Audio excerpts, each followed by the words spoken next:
الحمدللہ پروگرام رفتہ رفتہ نقطۂ عروج کی طرف گامزن ہے، لہذا اس کو مزید تقویت دیتے ہوئے میں علماء دیوبند کے مقام و مرتبے کو واضح کرنے کے لیے دعوت خطابت دوں ایک ایسے شعلہ بیاں مقرر کو جن کی خطابت کا چرچا زبان زد خاص و عام ہے، جن سے میری مراد مولوی محمد رشاد سلمہ ہے۔ موصوف محترم مائک پر۔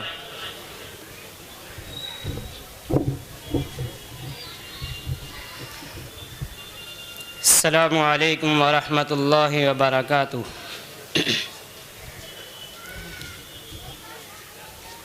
الحمد للہ الذی علم الانسان ما لم یعلم، والصلاة والسلام على من اوتی جوامع الکلم۔ اعوذ باللہ من الشیطان الرجیم، بسم اللہ الرحمن الرحیم۔ انما یخشی اللہ من عبادہ العلماء، صدق اللہ العظیم۔ قابل قدر سامعین کرام، دور دراز سے تشریف لائے معزز مہمانان اعظام، اسٹیج پر رونق افروز علماء کرام و اساتذہ کرام اور میرے عزیز رفقائے اعظام، آج کی اس روح پرور اور پر رونق انجمن اصلاح اللسان کے اختتامی پروگرام میں ان یاران باصفا، شہیدان عشق و وفا، وارثان بلال اور عشاق نبی کے تذکرے کی سعادت حاصل کر رہا ہوں، جن کا قلب و جگر نبی کی عظمت سے معمور تھا، جن کا دل عشق نبی سے سرشار تھا، جن کے چہروں پر عزم و استقلال کی کرنیں جلوہ فگن تھیں، جنہوں نے اہل جہاں کو عشق نبی کا درس دیا، صنف انسانی کو محبت کا پیغام سنایا، جنہوں نے دنیا والوں کو نبی سے محبت کرنا سکھلایا۔ لیکن میرے عزیز دوستو، میں حیرانیت کے سمندر میں غرق و سرگردہ ہوں کہ اس مختصر سے وقت میں اس وسیع و بسیط اور عظیم موضوع پر کس طرح لب کشائی کروں۔ میں حیران ہوں، پریشان ہوں کہ ان کے کن کن گوشوں کو نو کی زبان پر لاؤں، ان کی کن کن خوبیوں کو بیان کروں اور کن کن خصوصیات کو نظر انداز کروں، ان کے عشق نبی کے واقعات کی سیر کراؤں یا ان کے مجاہدانہ کردار کی روداد سناؤں۔ عشق نبی سے سرشار مولانا محمد قاسم نانوتوی رحمہ اللہ کے سفر حج کی منظر کشی کروں یا روزہ اطہر پر مولانا حسین احمد مدنی کے درس حدیث کی جھلک دکھلاؤں، کیا کیا بیان کروں اور کہاں تک بیان کر سکتا ہوں۔ خدا را جاؤ اگر تم سے ہو سکے تو علماء دیوبند کے عشق نبی کی داستاں تاریخ کے اوراق سے پوچھو، مکے کی گلیوں سے پوچھو، مدینے کے ریگستانوں سے پوچھو، مالٹا کے قید خانوں سے پوچھو، کالا پانی کے جزیرے سے پوچھو، اسکندریہ کے ساحل سے پوچھو، شاملی کے میدان سے پوچھو، یہ سب کے سب تم کو علماء دیوبند کے عشق نبی کے نغمے سنائیں گے۔ حضرات، حقیقت تو یہ ہے کہ ان حضرات کے قلوب میں محبت رسول اس قدر راسخ ہو چکی تھی کہ زندگی کے ان حالات میں ان حضرات سے کوئی قول و فعل خلاف سنت صادر نہ ہو سکتا تھا کہ جن حالات میں ایک عام انسان کو اپنے ہوش و حواس پر قابو رکھنا دشوار ہو جاتا ہے، جیسا کہ حضرت نانوتوی رحمہ اللہ کے بارے میں آتا ہے کہ جس وقت ان کو انگریز گرفتار کرنے کے لیے آئے تو آپ صرف 3 دن تک روپوش ہو کر باہر نکل آئے۔ لوگوں نے کہا حضرت آپ صرف 3 دن میں نکل آئے، ابھی تو آپ کے خلاف گرفتاری کا وارنٹ باقی ہے، ابھی تو آپ کے خلاف گرفتاری کا وارنٹ باقی ہے، انگریز آپ کو گرفتار کر کے پھانسی دے دے گا، ابھی خطرہ ٹلا نہیں ہے۔ تو حضرت نانوتوی نے فرمایا تم کیا سمجھتے ہو میں 3 دن گرفتاری کے کے خوف سے چھپا رہا. نہیں نہیں,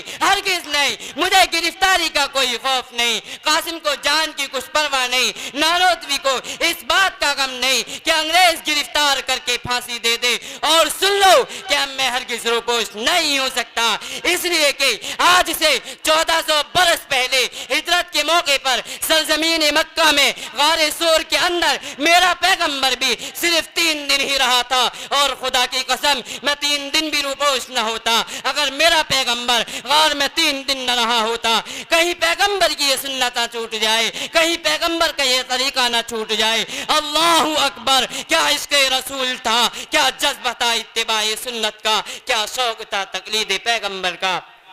ایسے ہی حضرات کے بارے میں شاعر کہتا ہے کہ محمد سے وفا تو نے تو ہم تیرے ہیں, کہ محمد سے وفا تو نے تو ہم تیرے ہیں, یہ جہاں چیز ہے کیا لوح و قلم تیرے ہیں.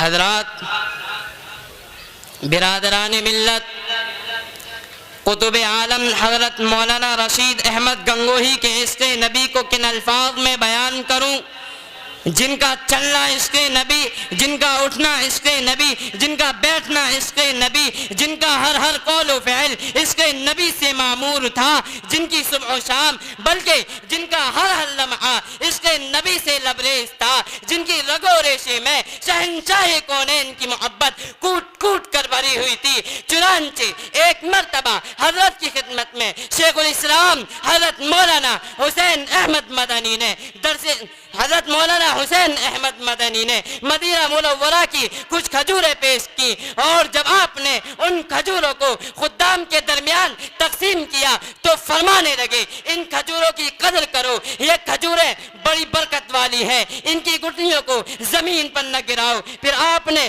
ان تمام گٹلیوں کو اکٹھا کر کے ہاون دستے میں کٹوا کر رکھ لیا, جس میں سے آپ روزانہ صبح اٹھ کر ایک چٹکی پھانک لیا کرتے تھے. ایک دن کسی نے کہہ دیا حضرت گٹھلیوں کے اس برادے میں کیا رکھا ہے, تو فرمانے لگے تم گٹھلیوں کی بات کرتے ہو. رشید احمد گنگوہی کا تو عقیدہ ہے کہ خدا نے مدینہ کی مٹی میں بھی شفا رکھی ہے. یہ ہے علماء دیوبند, اور عشق رسول, عشق نبی کا درس علماء دیوبند کی جماعت نے لوگوں کو دیا. اگر قاسم نانوتوی, رشید احمد گنگوہی اور دیگر علماء دیوبند کی شکل میں سرزمین ہند پر خدا کا احسان عظیم نہ ہوتا تو ہمیں عشق رسول کا معنی سمجھانے والا کوئی نہ ہوتا. اللہ تعالیٰ ان سب کی قبروں پر سینکڑوں رحمتیں نازل کرے جو نبی کے سچے عاشق تھے, جو پیغمبر کے سچے دیوانے تھے, جنہوں نے عشق نبی کی خاطر اپنے مالوں کو قربان کیا, اپنی جانوں کا بے مثال نذرانہ پیش کیا. اگر تمہیں ان باتوں پر یقین نہیں آتا تو آج سے تقریباً 1.5 صدی قبل ہندوستان کی تاریخ جنگ آزادی اٹھا کر دیکھ لو. تاریخ بتلاتی ہے کہ جس وقت انگریزوں کے ناپاک قدم ہندوستان میں پڑے تو اس وقت 2 طبقے ہندوستان کے اندر برسر پیکار تھے. ایک طبقہ وہ تھا جس نے سلطان ٹیپو شہید رحمہ اللہ جیسے فرشتہ صفت انسان سے غداری کی. یہ وہ طبقہ تھا جس نے نواب سراج الدولہ سے غداری کر کے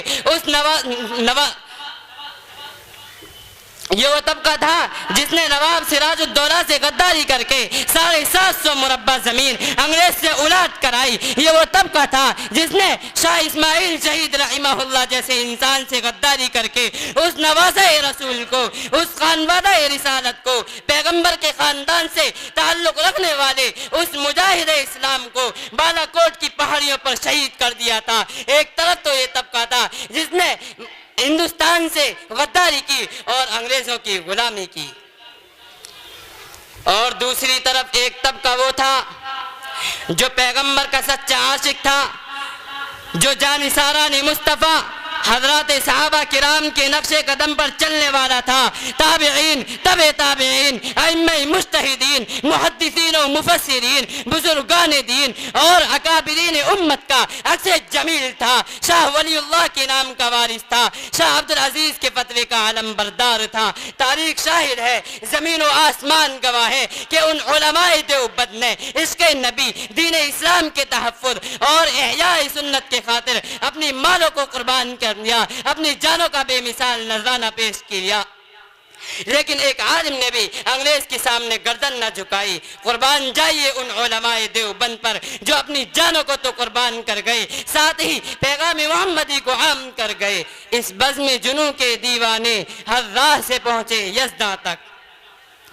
اس بزم جنوں کے دیوانے ہر راہ سے پہنچے یزداں تک. ہے عام ہمارے افسانے دیوار چمن سے زندہ تک. 100 بار سوارا ہے ہم نے اس ملک کے گیسوئے پر ہم کو, یہ اہل جنوں بتلائیں گے کیا ہم نے دیا ہے عالم کو. برادران ملت, میں کہاں تک علماء دیوبند کے عشق نبی کی داستاں بیان کروں اور کہاں تک بیان کر سکتا ہوں. مختصراً شورش کاشمیری کا ایک شعر نقل کر کے اپنی تقریر کو یہیں ختم کرتا ہوں. شورش کاشمیری انہی علماء دیوبند کے عشق نبی کی طویل داستاں کو مختصر انداز میں اس طرح بیان کرتا ہے. اس میں نہیں کلام کے دیوبند کا وجود, اس میں نہیں کلام کے دیوبند کا وجود, ہندوستان کے سر پہ ہے احسان مصطفیٰ, تا حشر اس پہ رحمت پروردگار ہو, تا حشر اس پہ رحمت پروردگار ہو. پیدا کیے ہے جس نے فدایان مصطفیٰ, اس مدرسے کے جذبہ عزت سرشت سے, اس مدرسے کے جذبہ عزت سرشت سے پہنچا ہے خاص و عام کو فیضان مصطفیٰ. اور گونجے گا چاروں کھوٹ نانوتوی کا نام, اور گونجے گا چاروں کوٹ نانوتوی کا نام. بانٹا ہے جس نے بادہ عرفان مصطفیٰ, تمنا ہے الہی عطا ہو ہم کو بھی ان میں دخول, تمنا ہے الہی عطا ہو ہم کو بھی ان میں دخول. کہا جاتا ہے جن کو فضلاء دار العلوم, وما علینا الا البلاغ. آئیے کوچ سائکن